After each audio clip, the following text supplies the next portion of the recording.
He's got one foot in the frying pan and one in the pressure cooker.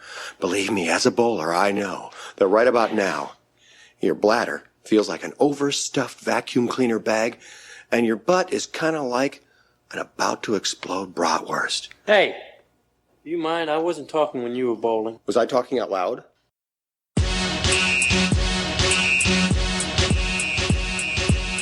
Welcome to Munson's at the Movies. My name is Kyle. I will once again be your host, joined here by the rest of the Munsons. I want to give them a wide berth. He's what is called a born loser. A real Munson. And talk a little bit about what's going on in their worlds. Case, you're up first this week. Actually, not too much on my end, but I did want to give a shout out to some of our international fans. On 3 different occasions, we've been in the top 50 for film review podcast in Brazil, which is pretty kick-ass. And I told one of my friends that, and she said, hey, there are a lot worse places to be big than Brazil. That's true. And then a couple days later, I was alerted that we charted at number 15 for film reviews in Greece. Ooh. You know, I do have a little bit of a concern about James, and I don't normally check this, but I've been checking the transfer portal a lot, looking for James, maybe trying to get onto a different podcast, because I know he's been reaching out a lot and doing some other shows, and I'm just nervous he's gonna try to transfer out of here. Are you thinking this whole wedding excuse for why he's not here is it's all a smokescreen potentially? Hey man, I mean, how many times is that guy going to get married? I mean, he is out auditioning for other podcasts right now. I'm almost certain. So settle down, Larry King. Like, relax over there. They say third time's a charm. Rigby. Living life, ready to talk some Chris Rock. I've always found him to be not only one of the funniest stand-ups out there, but one of the funniest actors. So this should be a really fun episode. Warren. Yeah, just hanging out. Dad stuff, as we alluded to in our discussion earlier, and lots of yard work. Craig, if we want to have a little discussion, I've currently killed 5 moles. Yes. In our yard. Back at it. Yeah, it's been brutal. Didn't we have this same discussion last year and somebody talked about drowning them in a pool? Yes, we did. Okay. We were asking Warren about his tactics for taking out the moles in his backyard. Like, are you flooding them? What are you doing to alleviate this infestation? Gotcha. Yeah, no pool, but they suck. All they do is destroy your grass and spend a lot of money on a yard that looks good. And then they come and destroy it. Yep. All they're doing is eating all the bugs that are going to infest us for that 17-year brood X cicadas. No fucking clue. In my world, I'm happy to announce our next guest. We're down James today. He, like we mentioned, he is getting married this weekend. And, you know, seems like a busy time to be joining a podcast. So we'll manage without him. And it's helpful because we have a great guest joining us. We've got Aubrey McKay. Aubrey lives in Lakeland, Florida, home of the Detroit Tigers spring training facility, where he teaches high school history. So join in the ranks of Dan Craig. We got another high school teacher here joining us. He also writes about movies and TV with his wife on their blog, The Post-Credit Scene. Welcome, Aubrey. What's going on, guys? Welcome, Thanks for having me. Yeah, welcome, buddy. You guys do good stuff, man. I love this pod. I love being able to just go through actors' careers and talk about all the stuff that they do. So your guys' pod was perfect for me. Awesome. Hey, man. Awesome, man. You see that? Let's make lemonade. All right. All right, so birthdays, April 22nd. Warren, what do we got? First off, we got Amber Heard, Pineapple Express, Drive Angry, The Joneses, and Never Back Down, a Munson favorite. How old is Amber Heard? Man. She's been in the game for a long time, I feel like. Yeah. 38, Warren. 36? Give me 34. Oh, now I feel weird because I was going to say 35. Do it. I mean, it's a tight window for you if you go there, for you and Case. I'm going to go there because if I'm wrong, I won't be embarrassed. I won't be that bad. Well, you went there and she is 35. Oh, shit. I also didn't say it's because I knew that she was 35. He played it cool. Thread the needle. Nice job. It's fine the first time. It gets fishy if you do it a second and third time. Well, everyone lower your expectations. There's no chance I'm right again. Next up, we got Jack Nicholson, Chinatown, One Flew Over the Cuckoo's Nest, The Departed, Batman, and let's just go with like anger management. Man, that's a high bar for him. If anger management's the worst one. Anger management's still like a decent movie. Yes, it is. Holy moly. He's my favorite actor ever. So if we ever do him, he's getting 100 on my Munson meter. So I'll be very disappointed. This might be the closest we get to covering him. So I'll be disappointed if I don't win this. I'm going to go 82, Warren. I'm giving Rigby a tight window, 83. Do it. 100 and no. Give me 88. 80? 84. Oh, So Hickman jumped Rigby on that. oh, you ass. My dick move paid off. Yes. Hey, Case missed his opportunity to go 84 on top of mine. He did. Teed it up. So Yeah, I was too worried about the joke. Last but not least, we got Jeffrey Dean Morgan, who's in No Country for Old Men. And that was the other Javier guy. Bardem. Javier Bardem. I was just about to make a Bardem joke, so that worked out perfectly. The Watchmen, Walking Dead, and Jonah Hex. He was just on Hot Ones a week ago, too. Fun facts. 53. Give me 58. Oh, that's literally what I was going to guess. I'll go 56. 51. 55. So I think Rigby got that one with 53. Sweet. Yes, he did. No one threw out the dick move. So good day for birthdays, and that's all. All right, so 5 actors we threw onto the wheel. We're still a little sour with the wheel from a couple episodes ago, but it redeemed itself a few times in a row, so we're happy with it. In this case, those actors were Parker Posey, James Caan, who was kind of the podcast favorite after the last episode. I know James was a little let down. It wasn't James Caan, mostly because of the name. Alicia Silverstone, Dan Aykroyd, who also seemed to be an online favorite of folks, and with a last name that I apparently don't know how to spell, so that's fun. That first Y, it just eludes me. But the wheel landed on our boy Chris Rock, who has just about 80 acting credits on his resume, a lot of producing credits, a lot of writing, quite a few directing credits, a lot of soundtrack, and a lot of stand-up comedy. So a very diverse performer that we're going to talk about tonight. Normally, James would be here and take us through the trivia portion, but when James isn't here, Rigby is our stand-in trivia czar, and let's see what he's got. Pressure's on. Big shoes to fill. James is really good at this. So what we usually do is we do 2 truths and a lie. 2 of the facts are going to be real facts about Chris Rock, while one of them is going to be not about Chris Rock, but rather somebody from the Fast and the Furious franchise. So it is our job to try to figure out which one's the lie. First one is, when he was 18 years old, he worked alongside his father as a newspaper delivery assistant for the New York Daily News. The second one is, a loud argument with a bank teller led him discovered by a talent agent and led him to his first movie role. And the third one is, he was recently diagnosed with nonverbal learning disability, or NVLD for short, which is characterized by poor visual, spatial, and organizational skills, difficulty recognizing nonverbal cues, and poor motor performance. Wow. Oh, wow. These are good, Rigby. Yeah. Damn. Sorry, James, you could be getting replaced. Hope you like doing top performances, James, because you just got switched. I think I know this one. The lie is number 1, and that is actually a fact about Kevin Hart, who was featured in Fast and Furious Hobbs and Shaw as Federal Air Marshal Dinkley. What a name, Dinkley. See, All right. He is hilarious in that role, too. I absolutely love him in that. Craig, it's a good guess. You're close, but I think it's actually fact 2, and that's actually a different person on the Hobbs and Shaw set. That was David Lovelock, who does the props on Hobbs and Shaw. First time he's ever been mentioned in a podcast. Lovelock met the right person on set, and he's had a successful career in props since. He's looking to go to Whose Line Is It Anyway next. We'll see. There are 38,000 people in the world currently on Fast and Furious Wikipedia, and 4 of them are on this podcast right now. Because I think it's fact number 2 as well, but it's actually Roman Reigns, who plays Mateo Hobbs, which is The Rock's brother. All right. Well, I think it's the second fact too, but I think it's Tyrese because he is always yelling, just in general. I don't know. He's always unsure and yelling.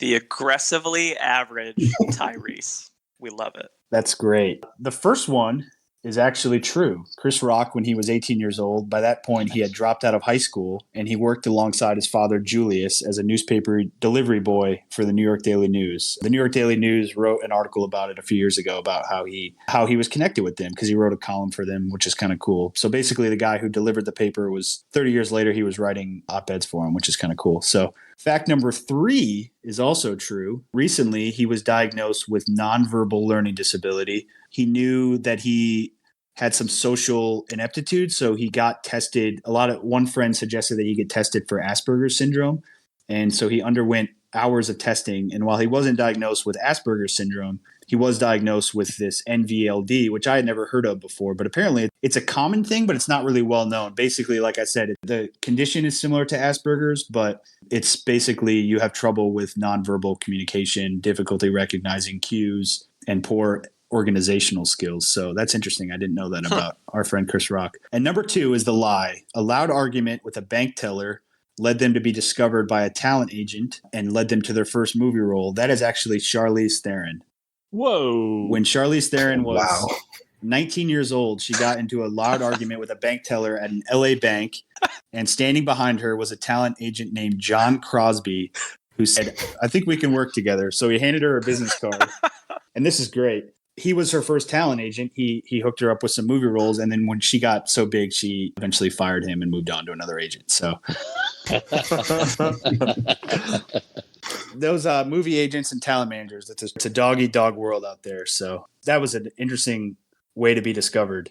She got in a fight, and that led her to getting her first movie role. So You would anticipate most people in there would be like flabbergasted, and she turns around, he's just like, wonderful performance. Do you need an agent? Case, tell us a little bit about Rock's snapshot and box office history, and based on the text you sent, it sounds like it's not going to compare well. I have to say I was very surprised at how poorly he compares to a lot of the other people on our list. Now, granted, most of the people we're looking at on our list are pretty well established, so it's not like a bunch of nobodies, but it was really shocking to me. The highlight, I will say, is that he's been in some major projects and some major movies, and he actually ranks 12th of our 34 performers based on average film budgets. So he's obviously getting picked up and put into some major movies. In over 30 movies that I'm tracking of his, only 6 of them lost money. That's a pretty good thing, considering, again, he's in the top half of our podcast of film budget. This is where it turns a little bit dark for Mr. Rock. He ranks number 29 in Star Meter out of 34. Number 31 and 29 in critic and fan ranking. And then number 21 and 24 in 2 box office metrics that I use. And it ranks him 33rd out of 34. Oh, wow. On our list. And I was shocked by that. I think that the trend that develops when you're looking at Rock's box office snapshot is that, he isn't a major blockbuster draw for movies. He's phenomenal in ensemble casts. When it's Chris Rock as the lead in a movie, the box office performance just isn't there. When you cast him, though, in one of those ensemble roles, you're probably not going to lose money. I think he's incredibly respectable in terms of what he does in Hollywood and in movies, but in compared to a lot of the other people we're looking at, he doesn't measure up super well. That's really surprising. 33rd out of 34 in terms of overall metrics. Yeah. You know what Rock needs? He needs that Munson IMDb bump. That's where we're going to get him with this episode. All right, so early life of Chris Rock. He had a tough upbringing. Born and raised in Brooklyn. He was actually bused to white Brooklyn schools growing up, and he was bullied so much in high school that he actually dropped out in 10th grade. He ended up earning his GED. While he was doing that, he was working a lot of fast food jobs. Namely, he talked a lot about Red Lobster. His goal was to be a truck driver at one point. He even mentioned if somebody was going to pay him $10 to $12 an hour, he would have never told a joke. He was kind of at the point where he just needed a job and just wanted to survive. And luckily for him, he struck it big in 1984. He did some stand-up at New York City's Catch a Rising Star Club. Normally with the actors we cover, we would talk a little bit about early life, then we would get straight into film and TV work since, we call ourselves a film podcast. But because stand-up is so core to who Chris Rock is as a performer and everything he's done in the entertainment industry, we're going to start with his stand-up highlights. Early on in his stand-up career, he met Eddie Murphy, who became a mentor and somebody he worked with several times throughout his career. Started gaining some success. That led him to joining SNL in 1990. And he was there for a few years until he was fired, and I put that in air quotes, and we'll talk about that here in a couple minutes. But 91 is when he released his first stand-up album. It's called Born Suspect. 3 years later, he released Big Ass Jokes, and then in 96, he released Bring the Pain, which won him 2 Emmy Awards. So by this time, he's really starting to establish his name in the stand-up world as a stand-up comedian. He got 2 Emmys? Mm-hmm. 2 for that album. Right, Yep. for that one. That's incredible. Yep. From what I understand, Bring the Pain is like, it's not the one that like really put him like over the edge and everyone like kind of fell in love with him, but that's the one that kind of put him on. Like I went back and watched it later, like after I kind of found him when I was younger, and it's hilarious, obviously, but that's the one that I feel like really got him out in front of everybody and put him on to where like this is someone that's going to kind of change some things in stand-up. I read an article that Bring the Pain was huge for him because at the time, a lot of people thought that his career was kind of being fizzled out. Wow. Because he had just been on SNL and it didn't really go as well as he wanted it to. And in 94, he was sort of reintroduced with a bang, basically. I was looking up a picture of the stand-up, and I'm pretty sure it's the one that they use in Me, Myself, and Irene. Oh, When they go back, when they watch Richard Pryor when the kids are little, and then when they get older, they're all sitting on the couch. I'm pretty sure this is the one that they're watching. Just because he's in like the black leather jacket and the black shirt and everything. Talking about having his salad tossed. Yeah, that's the stand-up piece that I will always treasure and remember of him talking about tossed salad in schools. He says, the jail special. And he says, you getting your salad tossed means getting your asshole eaten out with jelly or syrup. I prefer syrup. Oh, man. That's disgusting. And a lot of racial content. I think he's really, early on in his stand-up career, cornered the market on talking about race in a really intelligent way at that time in the mid-90s. Oh, yeah. Was that stand-up for him kind of the equivalent of Eddie Murphy's Raw? I'd say Bigger and Blacker is probably a better equivalent for that. Okay. For him. Yep. I would equate Bring the Pain to Delirious. Okay, I got you. It's a good question, Warren, because next on here was talking about Bigger and Blacker in 99, which I think is the one that he is probably most known for in his career. And that got him a Grammy Award in 99 for some of the music that came along with it. So this was the first stand-up of his that I found. So it's actually kind of strange because this is the first stand-up comedy special I remember watching ever. Wow, that's a high bar. Yeah. I'm very particular about my stand-ups now. I caught it like when I was young. I was 12 when it came out, so I probably caught it a couple years after that. So I don't know if I'm definitely not the demographic he was targeting, but I found it and just fell in love with stand-up comedy because of it. And so going back and watching it, I haven't seen it in years. It's so sharp. It's so clever. He's so ahead of his time with the way he talks about politics and race and how he messages it with just really simple observational stuff. I think that's one of the reasons why I was able to catch on to it so young, is because it's really basic observations that like I hear from kids in my history class. They'll make a basic general observation that a lot of people overlook, and he expands that into something really thoughtful. It's just hilarious. He's just a really funny dude. And this one, looking back at it now, this one took him like into the stratosphere. Everyone I knew knows this and would quote it all the time. I'm pretty sure this was a special. There's a bit in there about his little nephew being dumb because his mom goes clubbing all the time and doesn't teach him anything. Yes. And he goes, what's 4 + 4? And he's like, Jell-O. And I don't know if you guys are like me and my friends, but anytime we had a tough question or a dumb question, we always answered it with Jell-O. Yes, that is from that special. 100%. There are some parts that haven't aged well, but for the most part, he was definitely ahead of his time. I remember texting Aubrey about halfway through, and I was like, for the most part, he's pretty spot on even to this day with his comedy there. Yeah, which says a lot about him as a thinker, as someone who kind of talks about this stuff, which at the time wasn't everybody. Like he really kind of spearheaded this thing and is doing a lot of what comics are doing now. He was doing then, which is kind of wild to think about because he was touching on some stuff that at the time I would imagine would be pretty touchy to go into. Absolutely. So I think it's a great point, Aubrey. Following the heels of Bigger and Blacker, so he kind of takes the stand-up world by storm. In 2004, he released Never Scared, got another Grammy for that. 4 years later, he releases Kill the Messenger, won a writing Emmy for that one. It's not another 10 years until he released a new stand-up, and that was Tambourine on Netflix. I didn't realize the whole story on Tambourine and the Total Blackout tour. Getting ready for this podcast, I was treated once again being able to watch an episode of the Graham Norton Show. There is a great episode with Chris Rock, Kate Winslet, Idris Elba, and Liam Gallagher. And they're all on there. And if you've never seen the Graham Norton Show, this would be a great episode to watch because it's really fun. And Chris Rock made so many just hilarious comments about being broke because of his divorce. And I had no clue. Like, that's why Tambourine and Total Blackout were made. I didn't realize that he made that special and he was touring Total Blackout because of that. And my favorite line of the whole interview is he takes Graham Norton goes, so money's a little bit of a problem these days, huh, Chris? And he said, yeah, my wife got me. And he picks a glass of water and he takes a drink, just a little itty drink, and he sets it back down and he goes, you see that drink I just took? My wife gets 30% of that. It's really funny.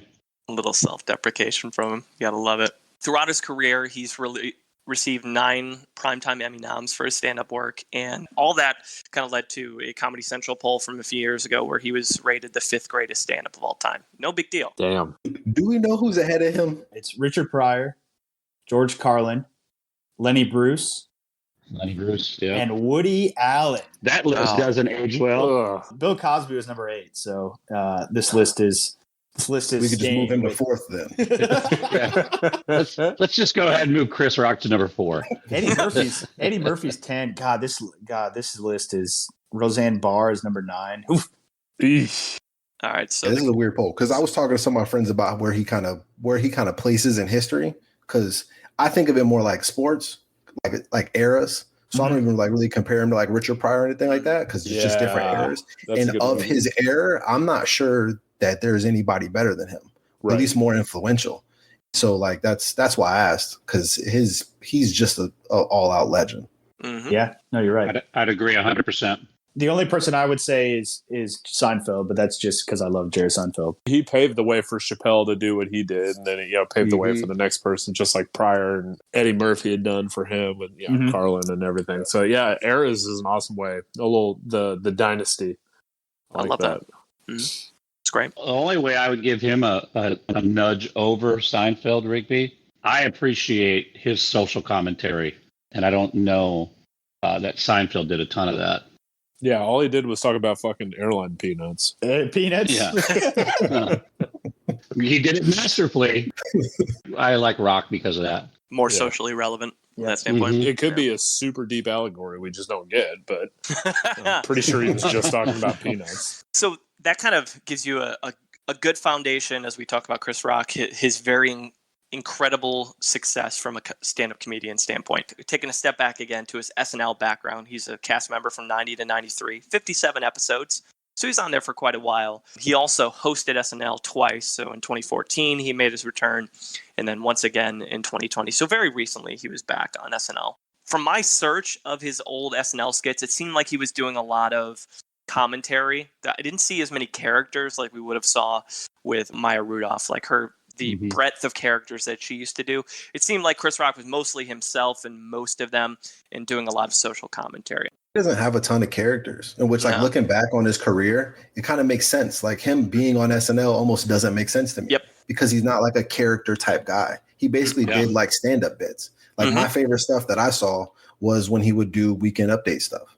Because it's basically just like, here's 2 minutes, go. It's him riffing, yeah. Yep. Like the first Weekend Update one I watched today was verbatim from one of his stand-up specials. And so I was like, okay. It was almost like, I don't know what came first, right? Or if he was trying it out on SNL and then just put it into a stand-up special or vice versa. But I mean, it killed. I'm sure it was fantastic at the time. Yeah, I watched several of his Weekend Update stuff, and it's all good. It's all really funny.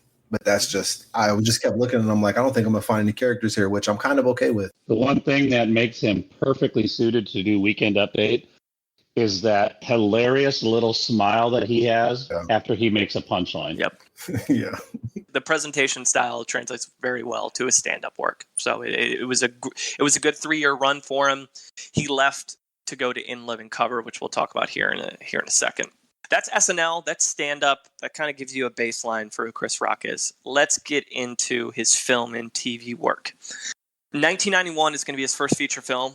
We'll talk about that here in a minute. But pre-1991, his first ever role was on Crush Groove. He was person standing next to club phone during fight scene / uncredited in 1985. And I believe that was a Run DMC project in 85 as well. I think I found a small clip online from that. But then he followed that up in 87 with his first kind of notoriable role. And that was in Beverly Hills Cop 2 as the parking valet who interacts with Eddie Murphy, who, as we talked about, was one of his stand-up mentors.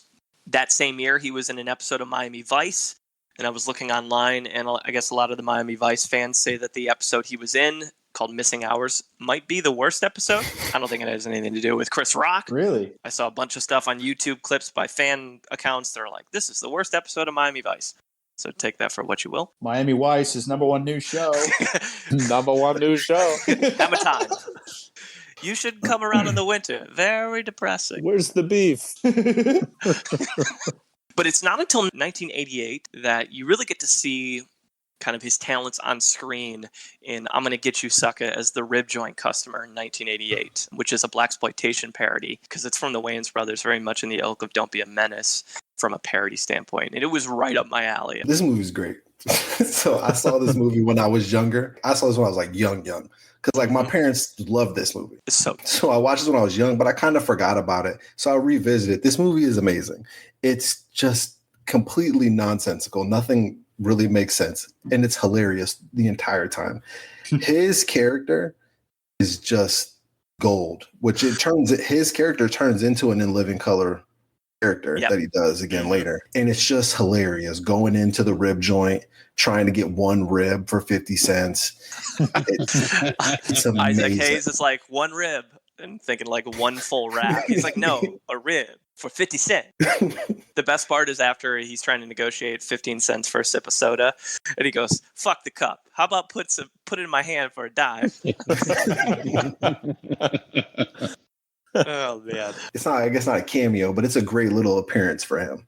And also, I can't talk about this movie without talking about arguably the greatest cinematic character to ever exist, which is Fly Guy. He's so good, man. But that takes us to 91 to our first feature film. And Aubrey is our guest, takes my review. And in this case, I would have done first feature film. So Aubrey gets to step in and talk about New Jack City. Yeah, so New Jack City from 1991, probably. I would consider it one of the most influential movies on hip hop culture ever. Maybe even one of the most referenced movies in hip hop ever, which is kind of how I found it. I was a huge hip hop head when I was younger. So all the references to the Carter and Nino Brown and Cash Money was something that I just heard all the time. And I went back and caught up with this. And it's basically just a movie that tells the story of Nino Brown and the Cash Money brothers and their rise during the height of the crack epidemic and the cops that were trying to stop them. And so what I love about this movie is, one, it's just entertaining. So just like the first time I watched it, I was like a teenager, and it's just a wonderfully entertaining movie. It's a fun little movie like that. And that's mainly because Wesley Snipes, he's a man, absolutely kills this movie. Mm-hmm. He is incredible as Nino Brown. And everyone's pretty good, except for maybe Ice-T. You're not wrong. I just don't think he's ever really that good, but I respect him. But everyone's pretty good. But Wesley Snipes is really, he's kind of what you're watching when you go through it the first time. Going back to watch it, now a little bit older, things have changed a little bit. I understand the world a little bit better. And what I love about this movie is it kind of shows the dichotomy of blackness during the crack epidemic. You get to see it from all different terms. Like, we know what the crack epidemic did to Black people specifically. You get to see it in a really, really, I don't want to say nuanced, but a raw way. You see from the user, from the dealer, from the community or the people that are trying to stop it. You get to see what the crack epidemic is doing to the Black community. And I think that is why this movie holds up so well. It kind of stands the test of time because you get to see a real firsthand look at what that did. And for Chris Rock specifically, it's an iconic character, as troubling as that probably is for him. His character Pookie is completely iconic. Everyone knows who Pookie from New Jack City is. And then if you reference it, everyone knows what that means. And he's pretty good in that role. Like, the movie is a little over the top just in general, but I think that's more of a representation of the time than it is the performances. And he does a pretty good job. He gives a lot of heart to that character. He gives a lot of heart to those people that suffer through that. And his demise in that movie, spoiler for those of you that haven't seen New Jack City yet. Why are you listening to this? Figure it out. His demise is sad. So, like, to look back at it as someone who really, really loves hip hop music, to hear, like, see all of the aspects of this movie, it's an incredible film. It's probably some of the better acting that he's done over his career, for sure. And this is not really related to Chris Rock, but that opening scene, the opening shot is like one of the cooler opening shots in a lot of movies that I've seen, where he's hanging off the bridge. It's awesome. Mm-hmm. The way they filmed that is incredible. Aubrey, what you were saying about the impact, I didn't tie it together. So, I mean, I enjoy Lil Wayne. So you have the Carter and Cash Money Boys and all that stuff. So that's all, paying tribute to this. I just, that makes total sense. Which makes the movie hit different now. But just to like pick up on all that, I think it would definitely make me appreciate it more, just how much of an impact it has. That's pretty awesome. For sure. Because there's an element of hip hop culture where Nino Brown is what you strive to be. So like being a young Black man, like I look at Nino Brown and there's a part of me that's like, yo, Nino Brown, he's got it all. Even though he's a terrible person. I don't see that. I see all the cool stuff that he has. So for the movie to even show you that and kind of show you how much of a veil that is and what it does to the community, it's really strong. I loved this movie going into it, but I went away watching it this time around. Yeah, I think it's definitely aged very well 30 years later. Do you think Anthony Anderson's co-worker in seriously, let's burn this motherfucker down? No, but his co-worker in that movie he calls him Pookie. Yeah. Me and my pal Pookie. You think that was, it could have been him just kind of winging it. I don't know. Yeah, I mean, that's a random ass name to call someone I feel like it's targeted. Let's burn this motherfucker down, Pookie. The most ironic part about this movie is something you said earlier, Aubrey, and that Ice-T is probably the worst part of this in terms of just pure acting. And he goes on, like, without New Jack City, I don't think you get Ice-T on Law & Order SVU for 20 years. And, like, who is iconic, with a great joke by John Mulaney that highlights the absurdity of Ice-T's character. And I just don't think it would have happened without his character in New Jack City. I firmly believe that. Who would have pegged Ice-T being a cop in his two biggest roles? He's a cop. Ice-T investigates sexual assault crimes. He handles New York's most sensitive cases. That's New Jack City. Before our next review, we've got an 8-year span, so 92 to 2000. In 92, he's in Boomerang as Boney T. Follows that up the next year in 93 with another one that I watched that I really enjoyed, CB4. He plays Albert/MC Gusto. He was the co-writer of that rapumentary, and it also features a fantastic role by Phil Hartman and Charlie Murphy, just killing the game in that one. CB4 is great. It's so great. I mean, there's two things I thought about when I was looking at CB4. First of all, is the parody of Straight Outta Compton, Straight Outta Low Cash. and they do almost a shot for shot video, and then he just brought up Phil Hartman, and there's that hilarious scene when they incite the prison riot where Phil Hartman gives them the ridiculous forms of censorship from their iconic hit "Sweat from My Balls." They were told to not perform, and I was rewatching that, and it just made me laugh because I forgot that there were big giant balloons that they were acting like with their balls that they just started kicking out into the crowd.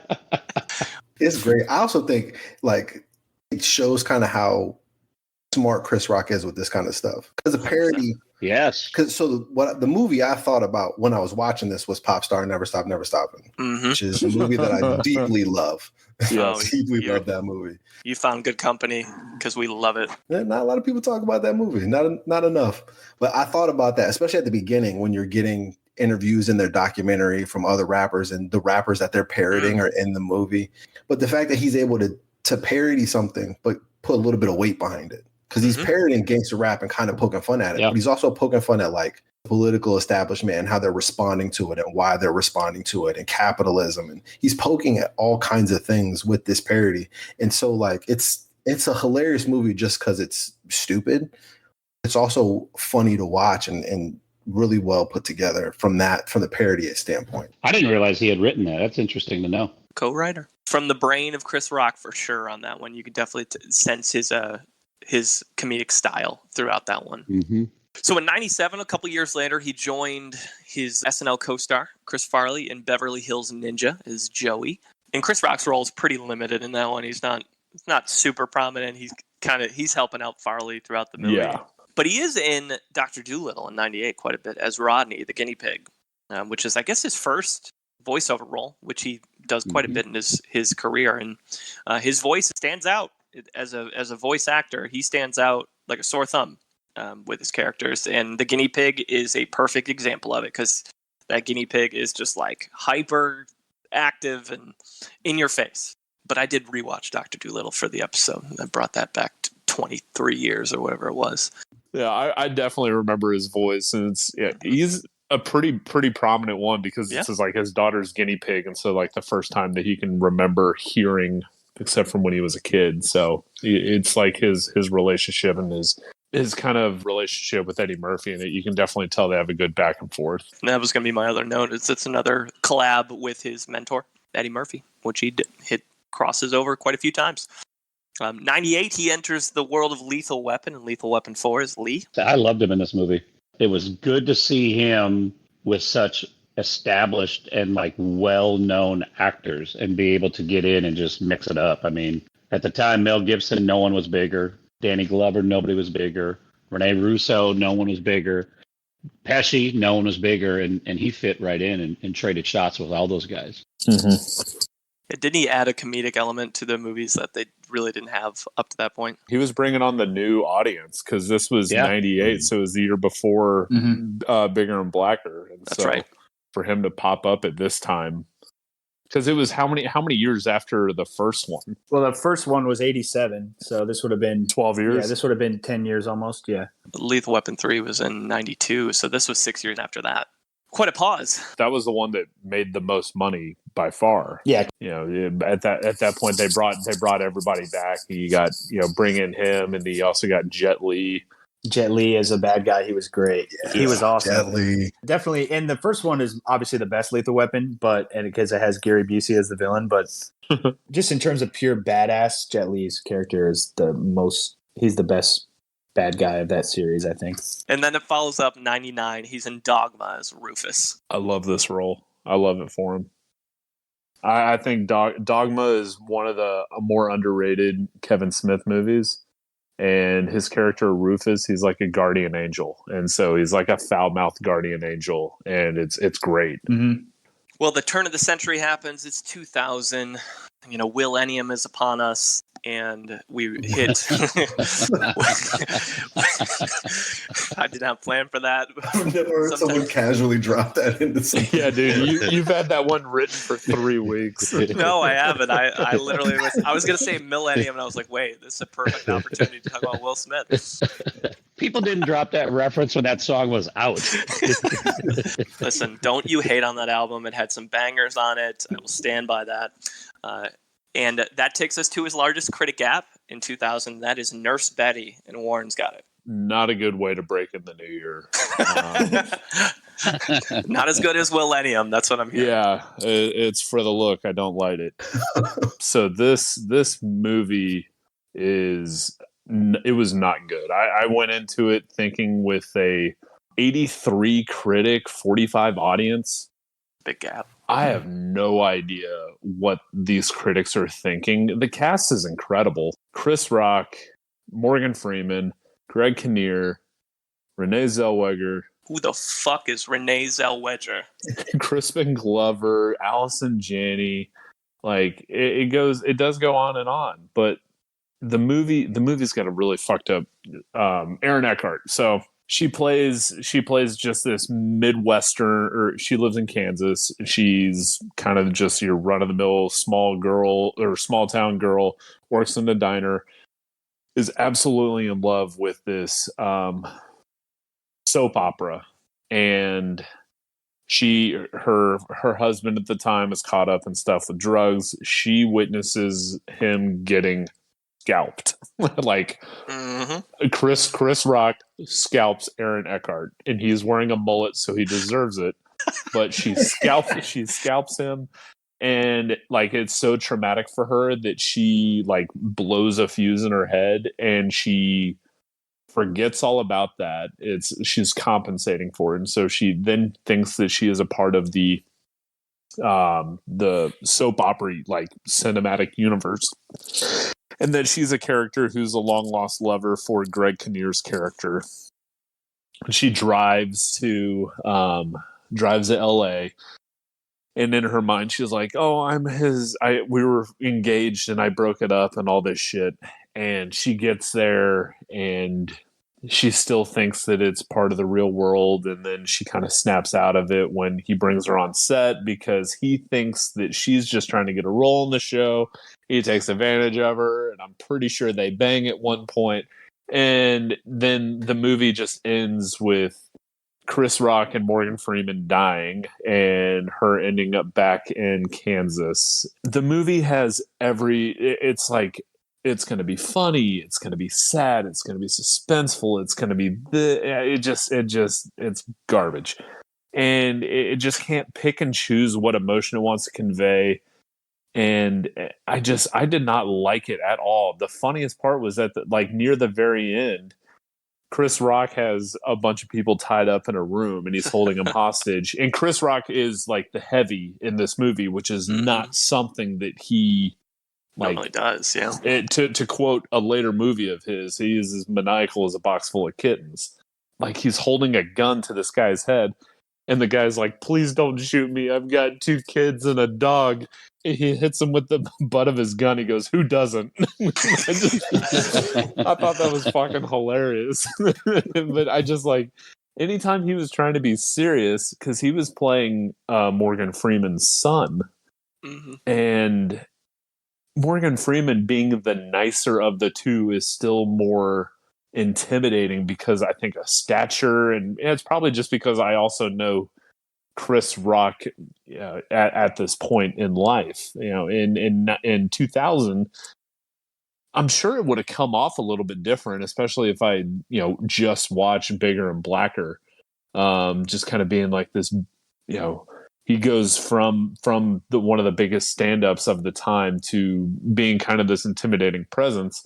In retrospective, I didn't watch it. Obviously, didn't see it for the Allison Janney episode, but I don't think it would affect her score one way or the other. She's not asked to do much in her role as a producer on the show, so there's that at least.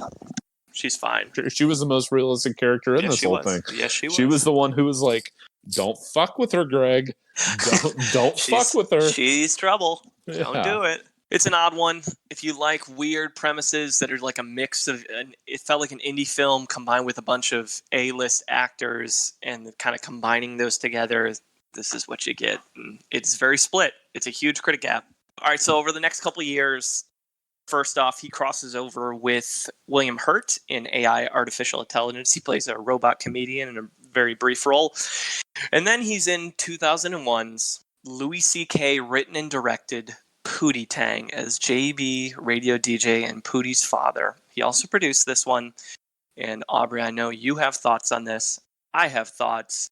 I'm not a better person for having seen Pootie Tang. So I don't know if this is like a brilliant movie that I don't understand or the worst movie I've ever seen. I think it's the latter. I'm leaning towards the latter. So I'm watching this movie and I text my two friends and I'm like, have you seen Pootie Tang? And they immediately start laughing and go, yes, it's a cult classic. And I'll go, what the hell are you talking about? This movie is terrible. I don't know. I don't even know what to say. I will say one positive thing. Maybe the funniest thing I saw in watching all of these movies to prepare for this was in this movie. And it was when he recorded his silent song. That was hilarious. That's true. Everybody, they show all these people in all these different settings, like kids at a diner, just like moving to silence. Like, yeah, that's my silent song. Like, go fuck yourself. That was hilarious. It's definitely in the conversation for the worst thing I've ever seen. I give it a 2 of 10 on IMDb, so it's there for me too. It's awful. Unlike Warren not recommending Nurse Betty, I recommend people see Pootie Tang and draw their own conclusions, 100%. But don't keep your bar low. That's where I would go. I will not recommend this to anybody. Do what I did up until about 3 days ago and just avoid it and pretend like it didn't happen. Sorry, Aubrey. The only thing that I actually know, from this movie, it actually has nothing to do with this movie. This is Scary Movie 3, but when the aliens come to Earth and they claim to have watched a video that they watched Pootie Tang. That's right. They watched Pootie Tang. They wanted Pootie Tang and they watched the Ring video.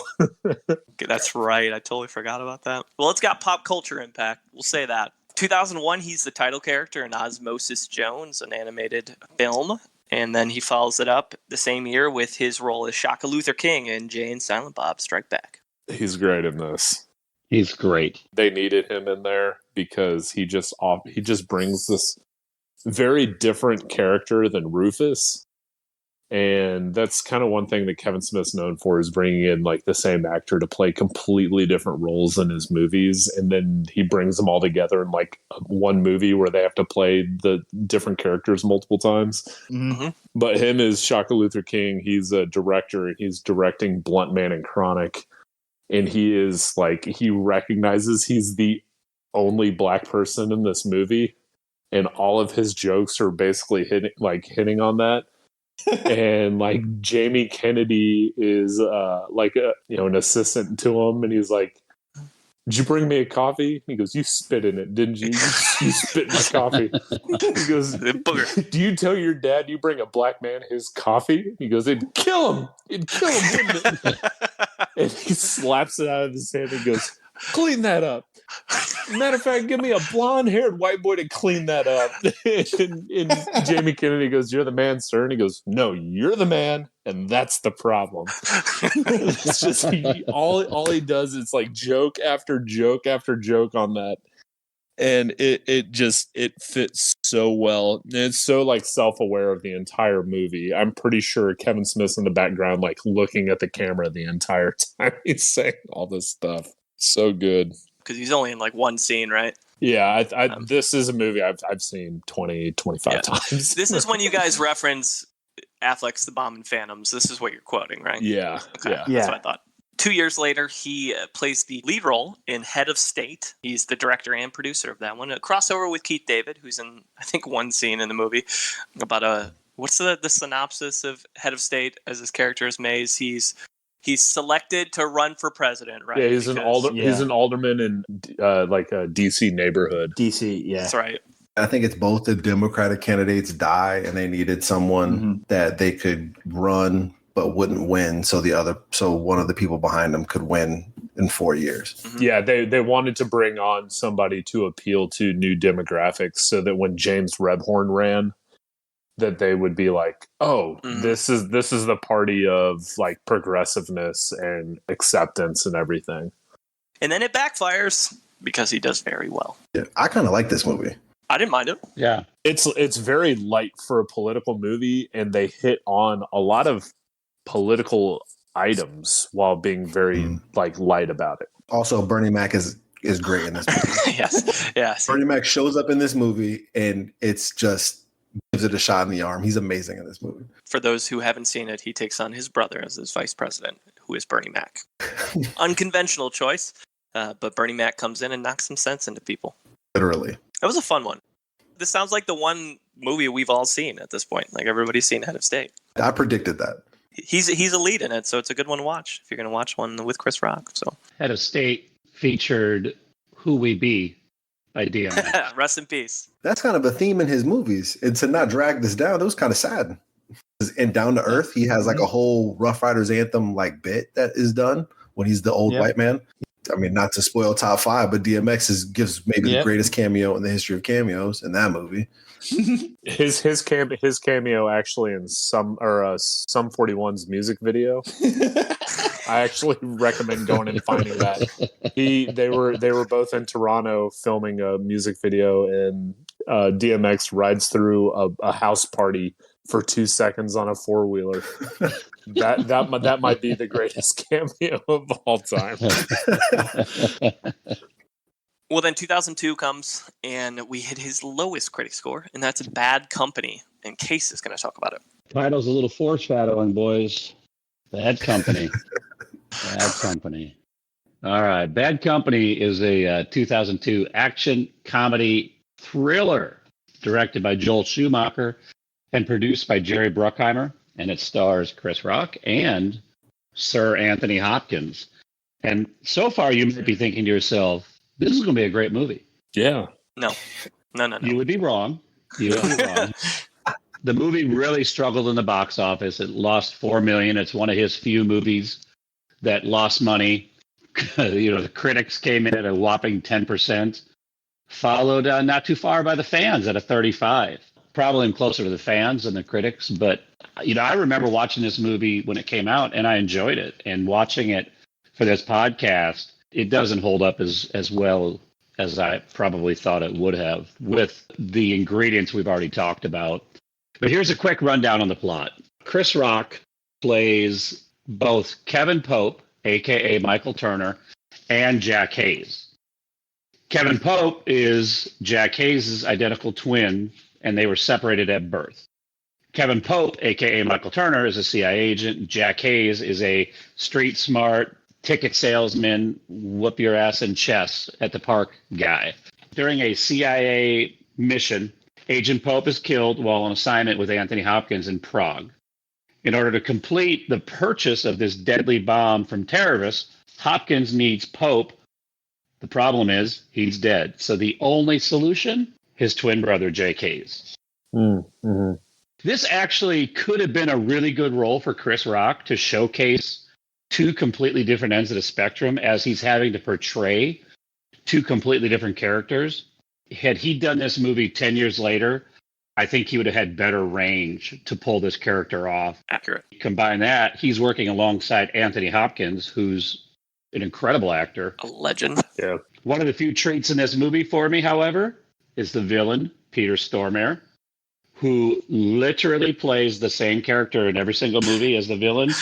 And I love watching him every time. He's fantastic. As a film, there isn't really anything that sets us apart from any other spy or CIA movies. I started kind of having a comparison movie that I unfairly started comparing it to, and it's actually the 98 Enemy of the State movie. When you start looking at the two of them side by side, they have a ton in common from how they were casted, how the movie was directed, a lot of cinematography is the same, and they were both produced by Bruckheimer. However, where I think Enemy of the State distinguishes itself as a better movie is I think it decided what kind of movie it was going to be. It was an action thriller with a little bit of comedy, whereas Bad Company tries to be all of them equally. That being said, though, it's not a tough watch, and albeit not great in his role, he's still entertaining. The chemistry between him and Hopkins is enjoyable.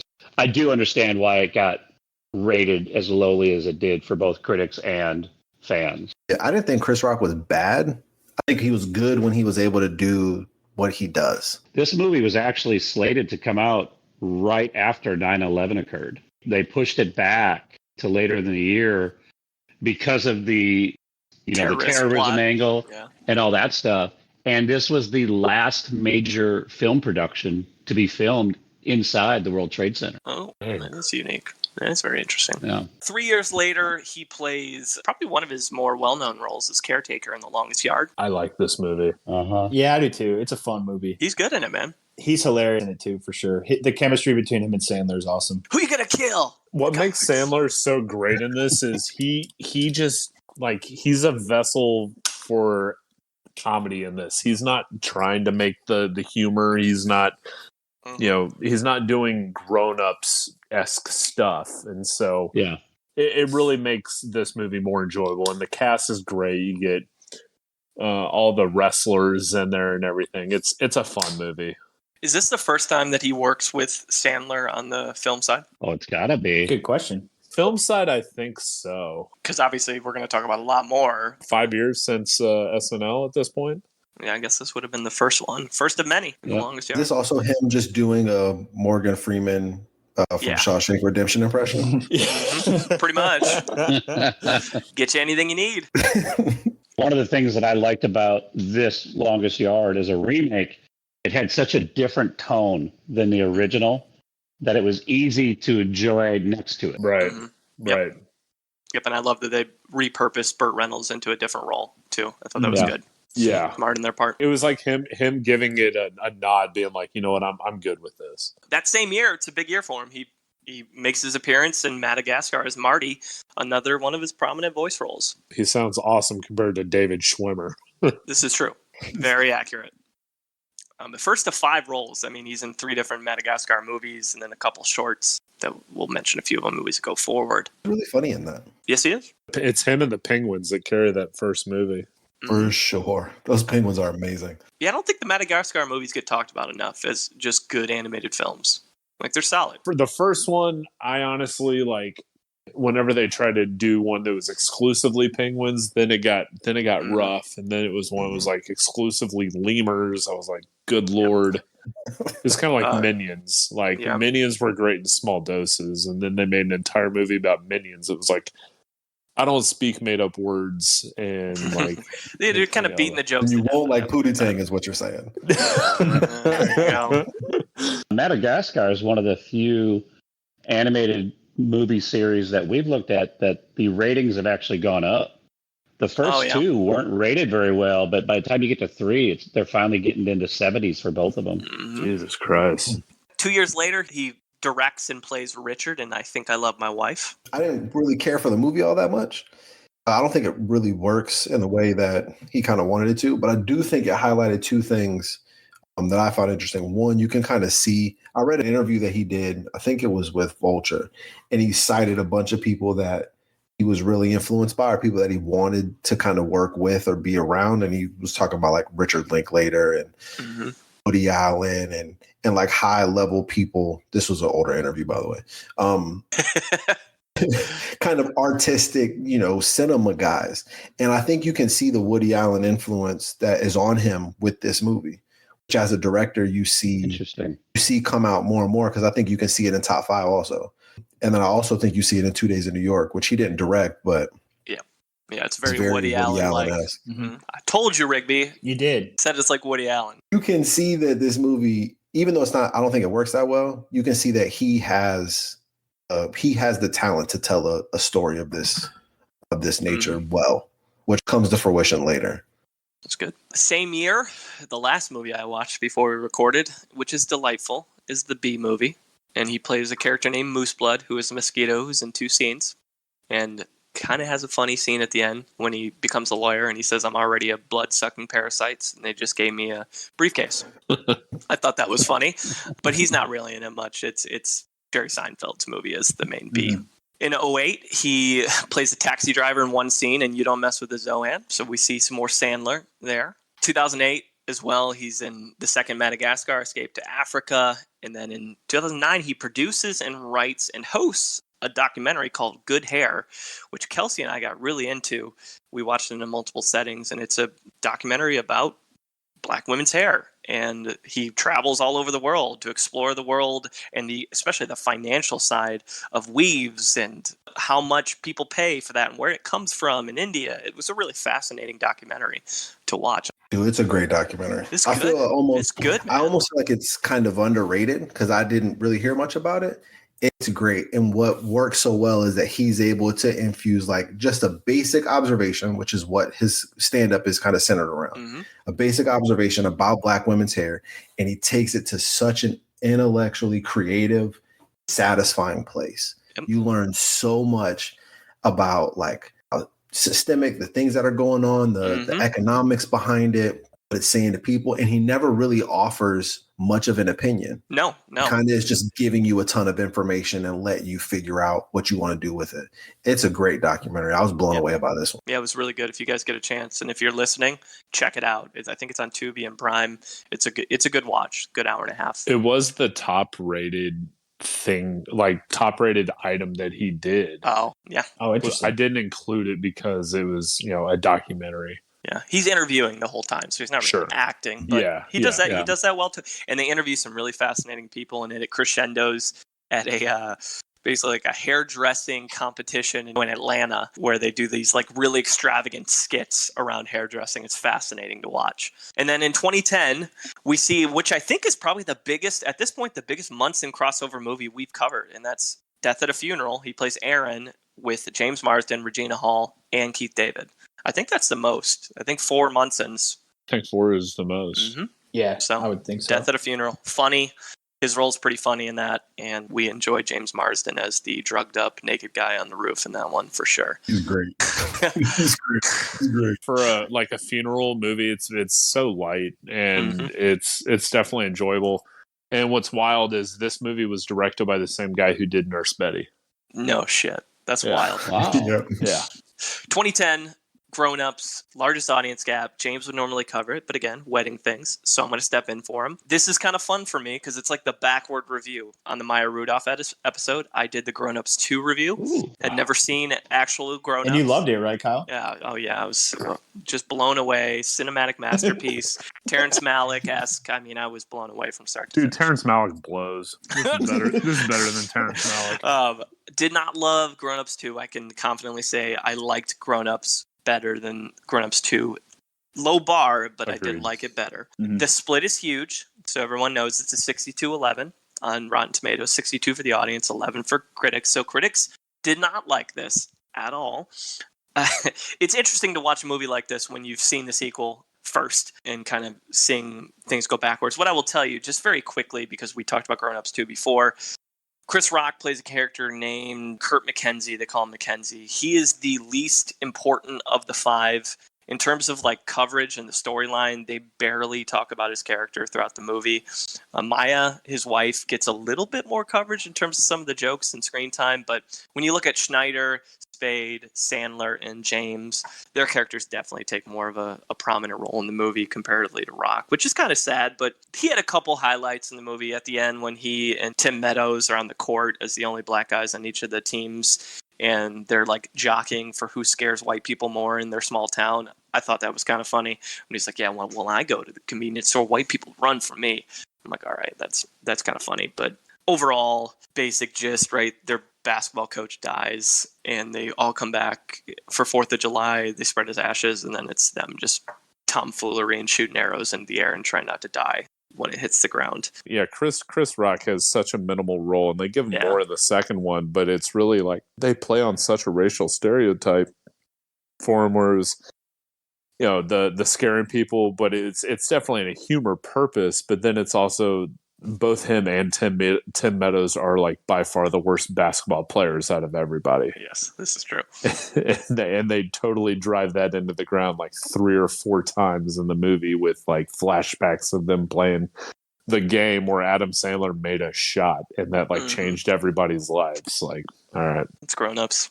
If you like these type of Sandler movies, for up your alley, I guess. But over the next couple of years, in 2011, he makes an appearance on the Broadway side. He's in a play with Bobby Cannavale called The Motherfucker with the Hat.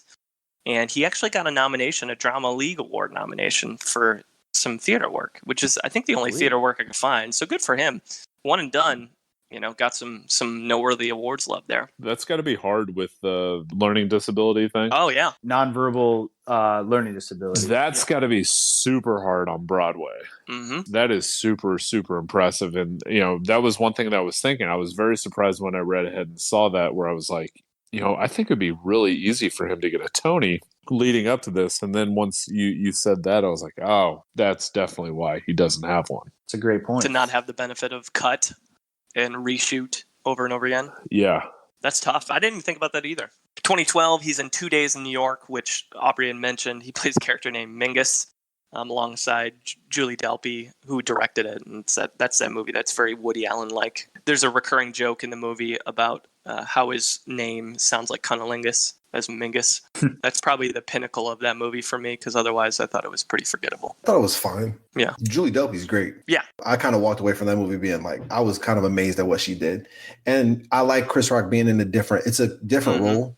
It's a little more serious. The stuff is kind of being played off of him, which I like that he was able to kind of flex that muscle, because you can see growth, especially looking through his whole career. This isn't something that he could do before. Mm-hmm. And he does it well here. I think the movie just doesn't really fully come together. 2012, Third Madagascar, a crossover with Bryan Cranston and Jessica Chastain, which we've talked about a few times. And then Grown Ups 2 with Maya Rudolph in 2013. And that gets us to 2014's highest critic score, and that is going to be top 5, and Rigby's got it. Top 5, 2014 film written, starring, and directed by Chris Rock.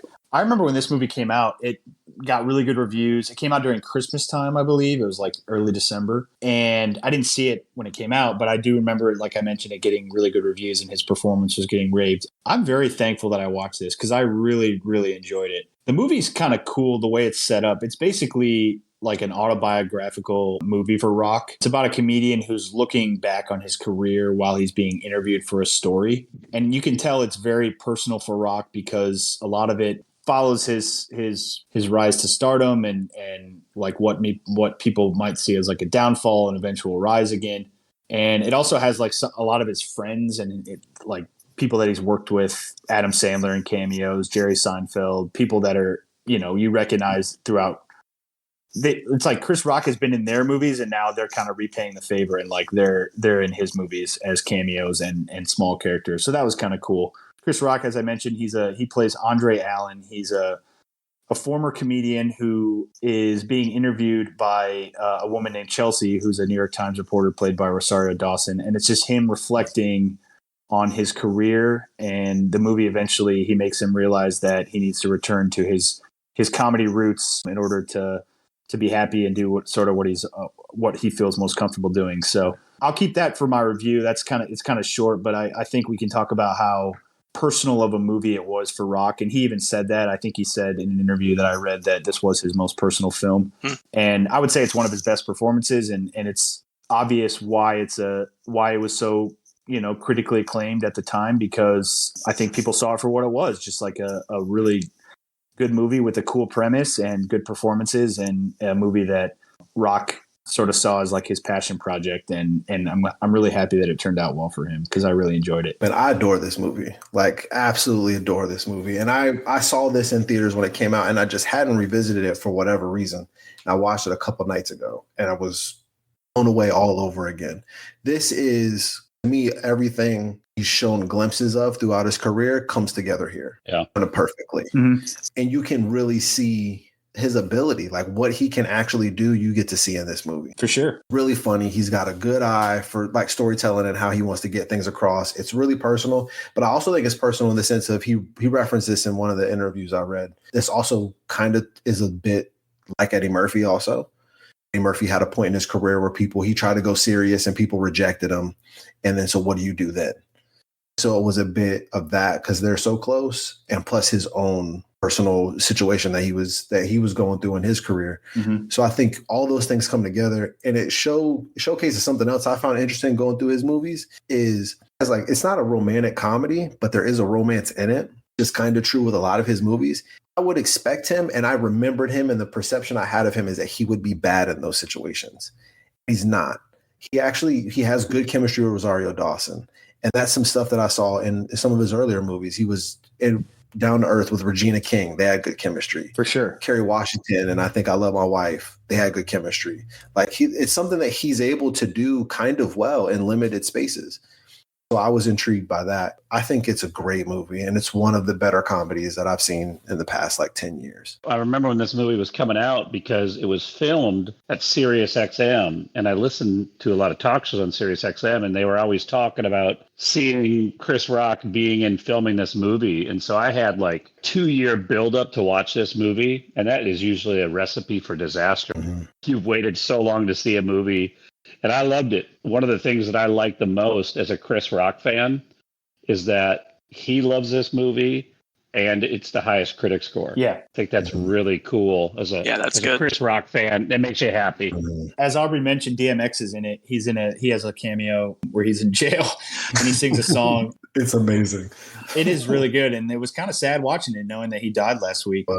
Rest in peace, Earl. Yep. It's fantastic. I mean, the cameos, like I mentioned, it's like a who's who of famous comedians from the last 20 years. It's like Kevin Hart, Cedric the Entertainer, Whoopi Goldberg, Leslie Jones. Cedric the Entertainer's character is hilarious. Jazzy D, he's awesome. JB Smoove is in it. I think it showed for all of these people to come and want to be in this movie. I think showed how much they respect Rock, and they saw it as this. They saw this as his passion project, and I think they were probably honored that he asked them to be in it. He also creates Rosario Dawson's character really well. Yeah, for sure. What I read was his criticism that was of his he didn't treat female characters all that well, which is what it is. That's what I read, but Rosario Dawson is a great character in this. She got a showcase, and she is great in this movie. She's great. Yeah, that probably comes with his just experience as a director and working in the industry of just writing better characters over time. She would be a great actress to cover. I would love an opportunity to cover her on this podcast. I agree. She's incredible. Mm-hmm. That's highest critic score. Last big category. We're going to round out the final 6 years of his film work. Just hit a couple highlights in here. 2019, he crosses over with Craig Robinson in Dolomite Is My Name as Bobby Vale. Great movie. One of the things I think is phenomenal about this is he doesn't really take much of a comedic role in a movie filled with people grabbing huge comedy parts. Mm-hmm. He's a radio DJ, right? And he's interviewing people. Yeah. Because I covered this movie on the Craig Robinson episode, and I remember his performance in there. The great Wesley Snipes performance. He doesn't take away any of the shine that you want from the other people. It's just kind of like a person who progresses the plot. Yep. Yeah. Another Eddie Murphy collab. One of many. He's in The Witches, the remake of it that came out in 2020 as an older hero mouse. And then finally, most recently, I guess it would have been 2021, was supposed to be in Bad Trip, right, Craig? This is one of the few tragedies of his career. So for those that don't know, Bad Trip is basically a prank movie made by Eric Andre. And it is very much in the vein of his show. It's a really fun movie to watch if you haven't watched it. Available on Netflix. Yes. Chris Rock is supposed to play a cop who pulls over Eric Andre, who had just picked up a hitchhiker. And so he pulls him over, and then, he comes up to the window, and Chris Rock is basically going, what the hell's going on? And then Eric Andre's like, hey, that guy was the one driving. I just switched seats with him. I don't know what's going on. So then it was about to be a great bit. And then all of a sudden the hitchhiker's like, hold on, aren't you Chris Rock? So then everybody realized it was Chris Rock. They just let the scene play out. And then all these people, all these bystanders pulled out their cell phones and basically recorded Chris Rock beating the shit out of Eric Andre on the side of a road. It was really funny, and it's a shame it didn't make it into the movie, but it was funny. Yeah, it would have been good. And in this movie, it also featured Party Up by DMX in one of the scenes. Craig's keeping track of all the DMX references. I love it. He's our DMX Wikipedia source right here. Just speaking truth to power here. All right, so that wraps up the film side. We'll transition to talk a little bit about some recurring TV characters over the years. So we mentioned earlier, after he left SNL, he went over to In Living Color, played various characters, but Cheap Pete being one of those main ones between 93 and 94. From 97 to 2000, he hosted The Chris Rock Show. He won an Emmy for writing and had 7 total nominations during that time. So pretty big talk show for, someone who's on top of their game as a comedian. He did a great interview with Allen Iverson at the beginning of Iverson's career. It was such a well-done interview, and he covered so many really interesting topics that several years later, there was a documentary that came out about Iverson, and parts of that Chris Rock interview are laced throughout the full feature-length documentary. And it almost helps tell the story that is told, a decade or so later. It was a really fun interview, but it was also structured well enough. It helped a later project be really good. Was that show just a straight talk show, or was it like a skit show too? It had skits too. So it was interviews and skits. Yep, that's a good question. Because we talked about how in his SNL days, the skits weren't really his, his forte. So I was wondering if he... No. I mean, it was nominated for a lot of awards, but I definitely wasn't watching it. But I also was like 9, so talk shows weren't my thing at that age, Right, exactly. We'll get to him. When I was a little kid, I was obsessed with the NBA, and I think we're going to talk about his Nike commercial, right? Yes, we are. This is one of HBO's first interview shows. I think it was really good, but it was probably also ahead of its time. The only other thing I'll say is the Iverson documentary also featured Party Up by DMX. Oh, man. Keep digging. You might find a fifth before we're done. From 2005 to 2009, he was a narrator and played Mr. Abbott in Everybody Hates Chris, kind of a semi-autobiographical experience of his childhood. Definitely something that people tie pretty high on the list to him in his career. He got a Golden Globe nom for Best TV Series, 2 Emmys, and a People's Choice Award for that. I watched a few episodes of it, and I know earlier when we were talking trivia and we talked about Chris's dad. I don't know what Chris's dad looks like, but honestly, in my mind, I imagine Terry Crews as his dad because of this show. I always have ever since I've seen this, even though I've seen, I was like, oh my gosh, Terry Crews is his dad. And, he's also in Brooklyn Nine-Nine and all that stuff. And he's Cheeseburger Eddie in The Longest Yard. The guy's incredible. Yeah, probably the closest thing we've reviewed up to this point that's similar to this show would have been, what's it called? The Chris O'Dowd Show. Where it's basically based on his life. Moon Boy, I think. Ass Man. Yeah, Moon Boy. Yeah. But yeah, this is very critically well received and has gotten a lot of love. It's a good show. It's entertaining. 2011 to 2012, he was himself in a few episodes of Louis, so you could see he did work with Louis C.K. quite a bit, and this was obviously before the old the masturbating problem came to fruition. He's really funny in those episodes. Pootie Tang, which helped him out. There's an HBO special from 2011 with Seinfeld, Louis C.K., Ricky Gervais, and Chris Rock. It's basically like them as comedians talking about how they do their thing. Oh yeah, it's fucking hilarious. It is and it's kind of hard to watch now with everything with going on with Louis C.K. But I remember watching that one night and just dying laughing. And it's a really cool insight into how that world is formed basically, and how they get their ideas and stuff. So I think it's on HBO. So if you're interested, go check it out. Check that out. Most recently in 2020, he was in the 4th season of Fargo as Lloyd Cannon, which he's gotten quite a bit of critical acclaim for. I loved this season, and I loved him in it. It was fun to finally watch him nail the heavy. I loved it. Thought he was great in it. It was definitely a change from a lot of the other stuff he's done, and you could tell he's grown as an actor over the years. He wouldn't have been able to do this 20 years ago. I've still only seen season 1 of the FCU, so I'm not. I can't comment. There you go. All right, so let's transition to some just brief appearances over the years on TV, and we'll start with what Rigby mentioned earlier. He played Lil Penny in the Nike commercials from 94 to 98, as in Little Penny Hardaway, his alter ego. Iconic, absolutely iconic. Probably my first foray into Chris Rock, I would say, as a 5-year-old. You hear that voice, and you were just absolutely taken back to that. And those shoes were so sick, too. Penny Hardaway always had the coolest shoes. He was the man back in the day. Yep. He was the man. 95, he made an appearance on Fresh Prince of Bel-Air, appearance on Martin in 96. So some staples, like African-American shows in the mid-90s, staples, right? He got an Emmy nom for his role in Comedy Central's Politically Incorrect in 96. King of the Hill, 98. He hosted the MTV Awards in 99. I remember that MTV Awards because it was on 9/9/99. That was the whole marketing round. Yeah. I'm sure DMX won an award there. Yeah, he did. 2003, he's in the Bernie Mac show. As we know, he's worked with Bernie Mac quite a bit in his career. He's hosted the Oscars twice in his career. So he did it first in 2005, where he made fun of Jude Law. So good. Was it Sean Penn that didn't like it? Who was the actor that like gave him shit for pooping on Jude Law and was like, Jude Law is actually a good actor? Probably Sean Penn. Somebody like that. It's very similar. So he hosted it in 2005. He then hosted it again in 2016. He got an Emmy nomination for his guest appearance there. 2015, he's in Broad City, Jim Gaffigan show, Empire.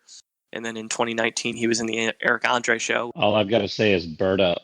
Bird up. If you're a fan of Eric Andre show, you'll know what I'm talking about. I'm just talking to those people right now. Mm-hmm. Bird up. All two of you still listening at this point. Damn it. Warren and I were on the same page. And then finally, I saw an interview today, and it was from January, this past January, where he was on CBS Sunday Morning. And they were talking about his projects and different things over the years. And he talked about some of his personal struggles. So the fact that he, struggled with adultery in his relationships, the fact that he was addicted to porn at one point in time, and why he spends like 7 hours a week in therapy and how transformative that's been for him. But the biggest piece I noticed in that is he talked about how at this point in his career, he wants good work. And in particular, he's like, comedy's been great to me over my career, but he's at this point where he wants to do more dramatic, good, award-worthy work. And you could see it in his work in Fargo, that those are the types of roles I think we're going to expect him to take on going forward. So I thought that was interesting as he's reflected on where he's at in his career. He's been saying that for a little while now, because when he did some interviews for Top 5, he did some interviews for Top 5, and they were asking him about his writing and writing more movies like this, and he said that Top 5 are the types of stories he wants to write. Yep. And then he did an interview just recently where he was talking about Adam Sandler and Uncut Gems and what Eddie Murphy's been able to do and other people have been able to do, crossing over to more serious roles. That was something that I saw that I got excited about, because if he's going to be able to create or try to create more things like Top 5, I've already seen that he can do it. So I'm excited to see that, that's where his mind is at. And the last little chunk we're going to hit, the last major chunk, is some shorts and music videos. So again, Chris Rock, extremely diverse performer. So he's been in a bunch of music videos. He was in Big Daddy Kane's Smooth Operator in 89. He's in Basketball Jones from Space Jam in 96. Basketball Jones. Just iconic. Jones, oh baby. Ooh. So that's my introduction to Chris Rock. Basketball Jones. Yes. Great music video. Looking back, it should tell you like kind of how big of a deal he is. That's a Barry White. Like that's a big deal that he did that. Mm-hmm. Yeah. It's hilarious. That was your introduction. My introduction was the tossed salad joke in 97. Then also No Sex in the Champagne Room in 99. Iconic. In my opinion, I think might be his most iconic piece of work that he's ever produced. I think it's so good. It's amazing. Man, the lines in there. Just because someone smudged your Puma, let it slide. He's in Red Hot Chili Peppers' Hump to Bump 06, a crossover with Craig Robinson, who plays a bodyguard in that music video. Madonna 2015. And then most recently, he's in the Lil Nas X featuring Billy Ray Cyrus video for Old Town Road. So he's done quite a bit in that world. So the last thing, producing. So he produced a bunch of his early stand-up specials. He produced The Chris Rock Show. He produced 4 years of The Hughleys. He produced Totally Biased with W. Kamau Bell for 2 years. The Rundown with Robin Thede, and then he is producing the upcoming Spiral, the extension of the Saw universe. So my man's done a lot, but let's get to top performances. Long-awaited. Rigby, what do we got? All right, we got a list from Cinema Blend. This is from November 2020, and it's Chris Rock's best performances in movies and TV ranked, but it includes stand-up specials. Oh, shit. So, which is kind of cool. And it also includes individual. So like SNL, for example, is not like a show. That's like this list ranks what his best SNL character is. So okay, let's see if you can do it. We're doing top 10. Top 10, yep. Top 5? Top 5 is number 2, Andre Allen. Nice job, Kyle. That is his second best performance, according to Rich Knight. Richard. Dick Knight. Thanks, Rich. Yep, Dick Knight. Bigger and Blacker? No, that is not on here. What? I don't respect this list anymore. Yeah. Bring the Pain. Bring the Pain is number 1. Oh, okay. Nice job, Craig. Okay. All right. New Jack City? New Jack City is not on here. Ooh. Okay. I'm definitely out on this list. CB4? CB4 is number 4. Cell Block 4. Madagascar.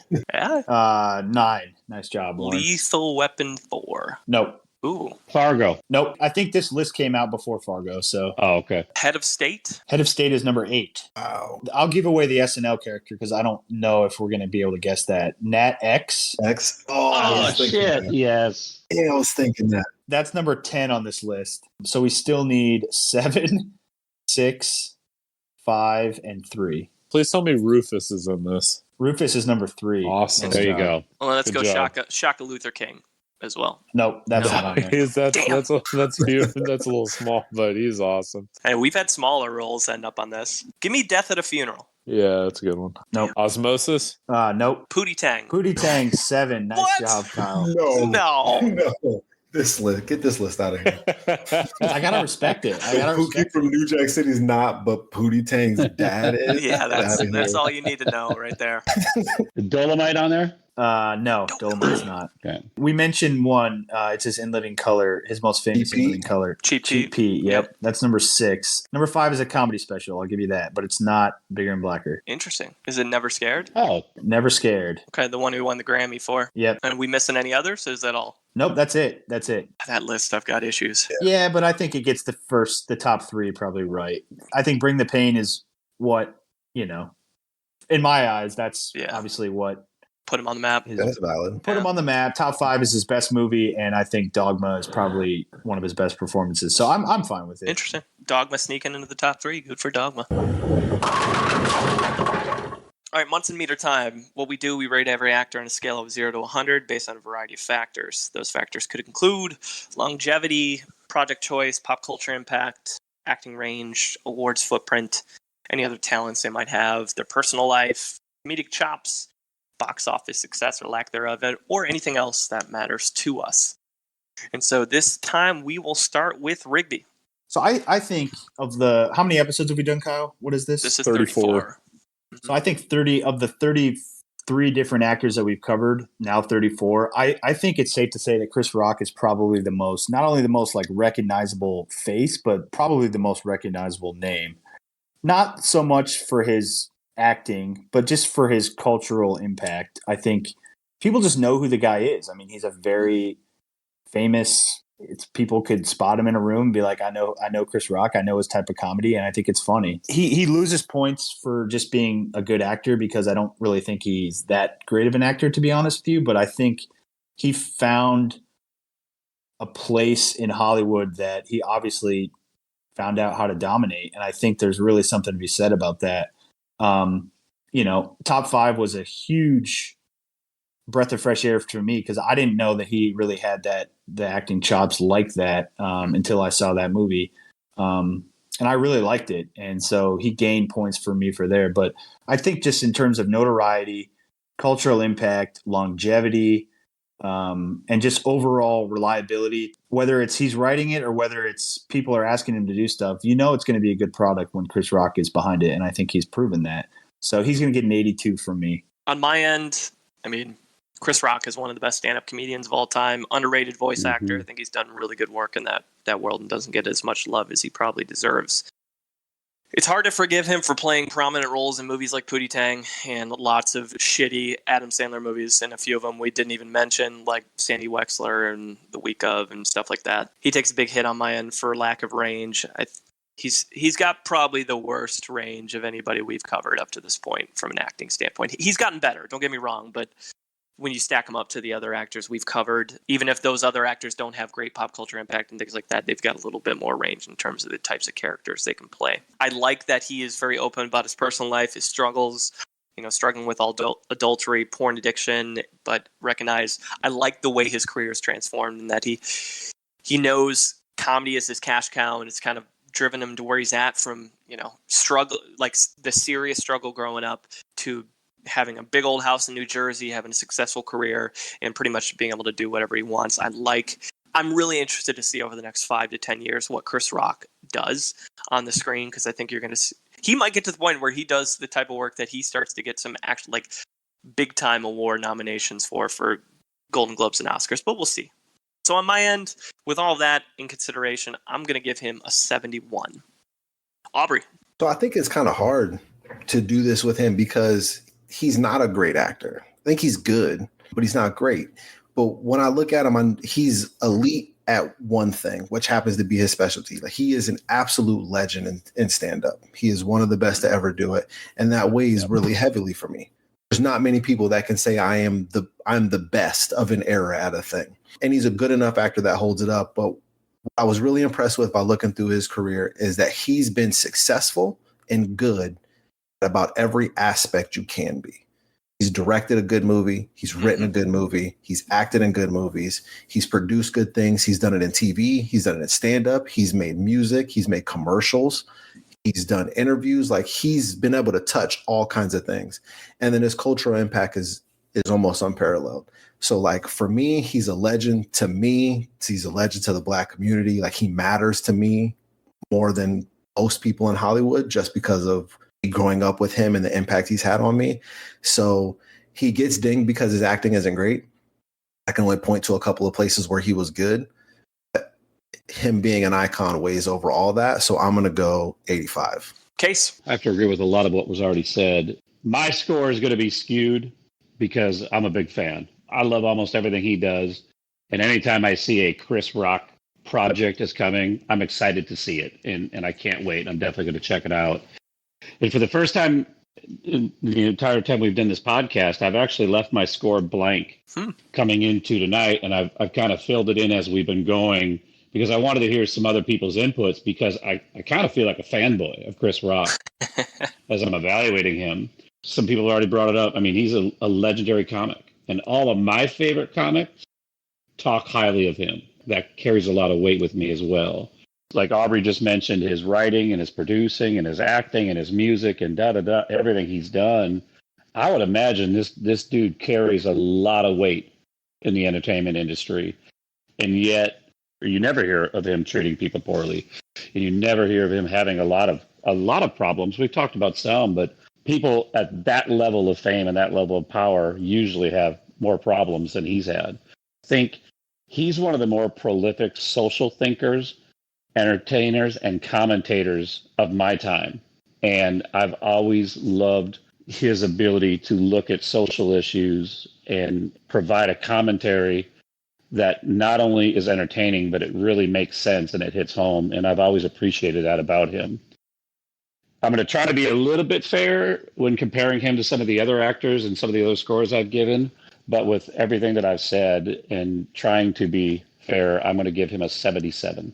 All right, Warren, round us out. Yeah, so I would say out of everybody that we've had, he 100% has the most recognizable voice. Mm-hmm. That said, I actually don't think he's all that great in the voice, like acting, not in the same vein as like Keith David or like Gary Cole or anything, because like every time you hear his voice, you're like, this is 100% comedy. It better hit me with comedy. And that's what he does. Yep. With those voices. So like, I'll take that, you know, his pop culture impact is, and for me, compared to everybody else, I think no matter at what point in my life you mentioned any one of the actors that we had, because most of them were, you know, around at some point during our days of watching films, Chris Rock is probably the one that I could find the most and say like, this was Chris Rock this year and this year and this year and this year. And so he, over my lifespan, has been the biggest, you know, the most longevity and the one that I could point to the most. You know, everyone said like acting wise, his range, it's really to be seen. I think that Fargo is probably, from what I've heard from like you guys and some of my other buddies, you know, it's definitely a good step out of his wheelhouse, but Saw is going to be really, really interesting to see where he goes from there, and then kind of the future. So it's kind of crazy to say that 30 years into an actor's career, we can say that like the best is probably yet to come, like acting wise. Yeah. And that's pretty cool to say. The future really is kind of cool for him, and I like it. His personal life is interesting, and while he does pop up in like every shitty Adam Sandler movie, I'm gonna watch him, and that sucks. Like I'm a part of the problem and the solution. But like, bottom line, I will watch almost anything that he's in, and there's a couple things that I really need to watch that he's been in. So I'm kind of playing a little bit of like what I know and like what's to come, plus like things that I know that I need to watch and I will watch over the next week. So I'm going to end up giving him a 72. What do we got in terms of an average, Warren? So that puts Chris Rock at a 77.4, which is 11th, which puts him in between Ken Watanabe and Rami Malek. That seems fair. Yeah, I mean he's got it's Chastain, Rene Russo, Watanabe, Chris Rock, Rami Malek, Angelica Houston, Keith David. That's good company. All right, so what does he got coming? I know we talked a little bit about Spiral, but what else? Yeah, Spiral. He's got another movie coming out called I Am Maurice, which doesn't really have much announced, but it's got Leslie Jones in it. And then an untitled David O. Russell movie, which might be the most stacked movie of all time. Listen to this cast. Anya Taylor-Joy, Margot Robbie, Christian Bale, Zoe Saldana, Robert De Niro, Rami Malek, Timothy Olyphant, Michael Shannon, John David Washington, Mike Myers, Chris Rock. Holy shit. Yeah. Dude, and I heard the other day that the production team is stellar too. Like a bunch of Oscar winners that he brought in. Cinematography, editing.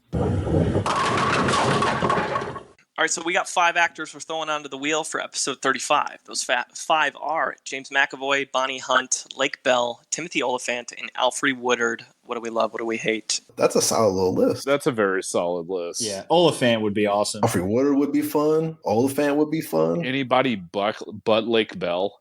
That's what I was thinking. Dang. Yeah. I like Lake Bell, but I feel like she needs a few more years before we cover her to get into some of her stuff. James McAvoy would be fantastic. He's got some great stuff he's been in, so that'd be a fun one. Oliphant would be great because he married Fergie and all that stuff. The girl next door. That's Josh Duhamel. They're the two guys who look the exact same. Alfre Woodard's been in more stuff than I think we realize. I mean, she's been around for a long time, so she'd be cool too. Yeah, which is why it's really anybody but Lake Bell. Yeah, I need to get around to finally watching Clemency too, and I haven't seen it yet. Same. Lake Bell, if you want to come on. Bonnie Hunt would be cool just for like old school stuff, like watch Jumanji and shit like that. Yeah. Like we go back a little bit on that one. But hey, the wheel decides, my friend. We don't. Well, Aubrey, it's been fantastic, man. I know this was a long one, but when you're dealing with someone like Chris Rock, that's a big career to cover. I appreciate you being here, man. Any plugs that you want to give to our listening audience about stuff you got going on? Words of wisdom? I don't know about any wisdom. My students could probably tell you that, but like my writing, I have my own blog with me and my wife. We run the blog. We do movies reviews and all kinds of stuff about TV and lists and all kinds of things. It's the postcreditscene.com. And I also write about movies at moviebabble.com. That's pretty much it. I just write and watch movies and teach. And listen to Munson's episodes. That's true. And we appreciate you. Such great insight, dude. I enjoyed having you on tonight with us. I appreciate it. This was a blast, man. I had a lot of fun with you guys. Yeah, you're great, man. That was awesome. Yeah, and anytime we're down to Munson, a guest plays a huge role in helping us pick up the slack, and you did a great job. So I appreciate you, man. Yeah, man. And thanks for being a fan of the podcast and being a great guest. Appreciate it, guys. Well, speaking of great guests, Laura Benecke's coming back for our next episode. Our resident former actress, stunt woman, SAG member. She joined us for the Gary Cole episode, and she'll be jumping back in for episode 35, which lands on May 6th. We're excited to have Laura back in the guest chair. Hard to follow up Aubrey, but I think she'll do her best. But you can always catch us on Twitter, Munson's at Movies. You can find us on Instagram, Munson's at the Movies. You can email us, munsonsatthemovies@gmail.com. Any final thoughts from the Munsons? Hey, I did you a favor, okay? You called me. Now, if you ever talk down to me again, I will beat your ass so bad you'll be the only guy in heaven with a wheelchair. You better act right so you get smacked right, bitch. Munson's out. All right, let's go. Thank you for the education, gentlemen. We've just received a PhD in stupidity. Doctor, shall we?